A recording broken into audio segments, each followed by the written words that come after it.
अब हम chapter 4 section 2 and 3 देखेंगे। वह उसकी आत्मा के लिए जीवन की पुकार थी, न कि कर्तव्यों और निराशाओं की दुनिया की नीरस स्थूल आवाज़, न ही वह अमानवीय आवाज़ जिसने उसे वेदी की पीली सेवा के लिए बुलाया था। छुट्टियां खत्म हो गई है और स्टीफन अपने जेसुइट स्कूल लौट आया है, जहां उसे रहस्यमय तरीके से डायरेक्टर के साथ एक मीटिंग के लिए बुलाया गया है। स्टीफन डायरेक्टर के पास जाता है और उसकी इस बेकार की चर्चा सुनता है कि क्या कैपुचिन पुजारी का चोगा हटा दिया जाना चाहिए या नहीं। डायरेक्टर हंसते हुए चोगे को जूब कहते हैं, जिसका फ्रेंच में अर्थ स्कर्ट होता है।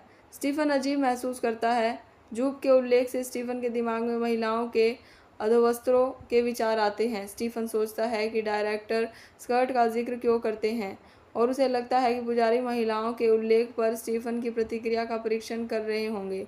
डायरेक्टर स्टीफन से पूछता है कि क्या उसने कभी महसूस किया है कि उसका कोई व्यवसाय है, और उसे चर्च में जीवन पर विचार करने का आग्रह करता है। डायरेक्टर कहता है कि पौरोहित्य एक आदमी को दिया जाने वाला सबसे बड़ा सम्मान है, लेकिन साथ ही यह भी कहता है कि यह एक बहुत गंभीर निर्णय है।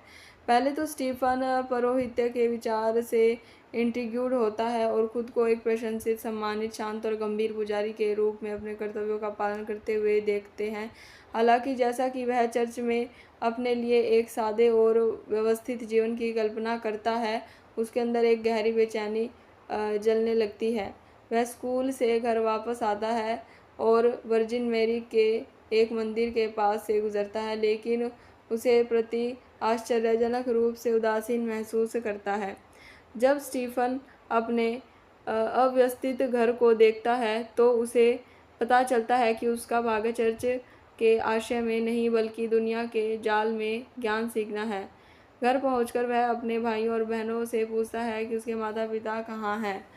उसे पता चलता है कि उसके माता पिता एक और घर ढूंढ रहे हैं, क्योंकि उसके परिवार को अपने वर्तमान घर से निकाला जाने वाला है। स्टीफन सोचता है कि अपने भाई बहन जीवन की यात्रा शुरू करने से पहले ही कितने थके हुए लगते हैं।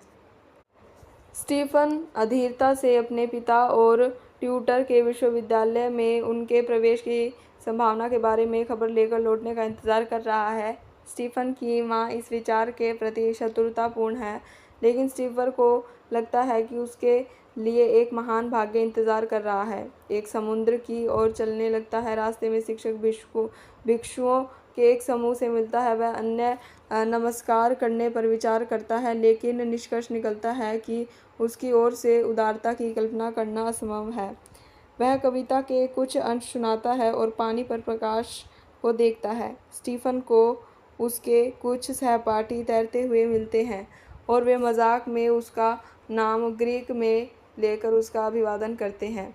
उसके नाम से जुड़ी डेडेलस की पौराणिक कथा पर विचार करते हुए स्टीफन उन शानदार कारीगर से अपनी समानता पर विचार करता है जिसने पंख बनाए थे, जिसने वह कारावास से बाहर उड़ गया था। स्टीफन इस विचार से अचानक मंत्रमुग्ध हो जाता है और महसूस करता है कि वह जल्द ही एक नई आत्मा का निर्माण करना शुरू कर देगा, जो उसे वर्तमान दुख से ऊपर उठने की अनुमति देगी। उसी क्षण वह पानी में एक खूबसूरत लड़की को देखता है जिसकी स्कर्ट ऊपर तक चढ़ी हुई है। वह और लड़की एक पल के लिए आंखें मिलाते हैं। स्टीफन उसे यौवन और सुंदरता के दूत के रूप में देखता है और वह अंदर ही अंदर बेहोश हो जाता है। शाम को वह एक पहाड़ी पर चढ़ता है और चंद्रमा को देखता है।